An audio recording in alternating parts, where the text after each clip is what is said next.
असल में प्रहलाद के पिता हिरण्यकश्यप ने ब्रह्मा जी से ऐसा वरदान पाया कि उसके कारण वो खुद को अमर समझने लगा।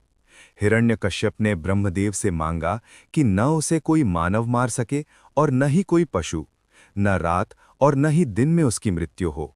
उसे कोई भी न घर के भीतर और न बाहर मार सके। इतना ही नहीं, उसने ये भी मांगा कि न धरती पर और न ही आकाश में, न किसी अस्त्र से और किसी शस्त्र से उसकी मृत्यु हो। हिरण्यकश्यप वरदान पाने के बाद भयंकर घमंडी हो गया। वो किसी को कुछ नहीं समझता था।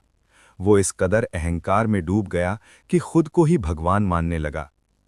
एक तरफ जब हिरण्यकश्यप तीनों लोकों में हाहाकार मचा रहा था, तो उधर महल में उसकी रानी कयाधु गर्भवती थीं। उन्होंने सही समय आने पर ऋषि आश्रम में भक्त बालक प्रहलाद को जन्म दिया। अब जब प्रहलाद का जन्म हुआ तो वो बचपन से ही विष्णु भक्त निकला। ये कथा भागवत पुराण के सप्तम स्कंध में वर्णित है। हिरण्यकश्यप और उसके पुत्र प्रहलाद की ये कहानी न केवल एक धार्मिक गाथा है, बल्कि इसमें निहित निस्वार्थ भक्ति और बुराई पर अच्छाई की विजय का संदेश आज के विचलित समाज को ईश्वर की मौजूदगी और उसके न्याय के प्रति अधिक विश्वास दिलाता है। जैसे जैसे प्रहलाद बड़ा होता गया, उसके जन्म के संस्कार और अधिक प्रबल होते चले गए। वो पूरी तरह विष्णु भक्त बन गया। दैत्यराज हिरण्यकशिपु ने अपने पुत्र और श्रीहरि के परम भक्त प्रहलाद पर भीषण अत्याचार किए थे। वो चाहता था कि प्रहलाद अपने पिता यानी खुद हिरण्यकशिपु की पूजा करे, लेकिन प्रहलाद विष्णु भक्त थे। उनके मुंह से आठों पहर श्रीहरि का नाम निकलता था, जिससे हिरण्यकशिपु नाराज हो गया।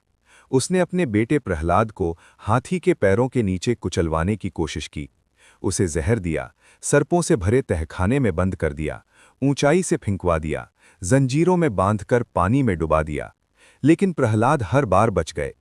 मान्यता है कि हिरण्यकश्यप ने प्रहलाद को लगातार 8 दिनों तक अलग अलग तरह के भयंकर दंड दिए थे। आखिरी अत्याचार होलिका दहन का ही था, जिसमें हिरण्यकश्यप की बहन और प्रहलाद की बुआ होलिका की जलकर मौत हो गई थी। इस तरह 8 दिनों तक लगातार अत्याचार होने के कारण ही होली के पहले 8 दिन होलाष्टक के नाम से जाने जाते हैं। इन 8 दिनों को शोक का प्रतीक माना जाता है, जो कि प्रहलाद के ऊपर हो रहे अत्याचार का प्रतीक है। इसलिए 8 दिनों तक कोई मांगलिक कार्य नहीं किए जाते हैं।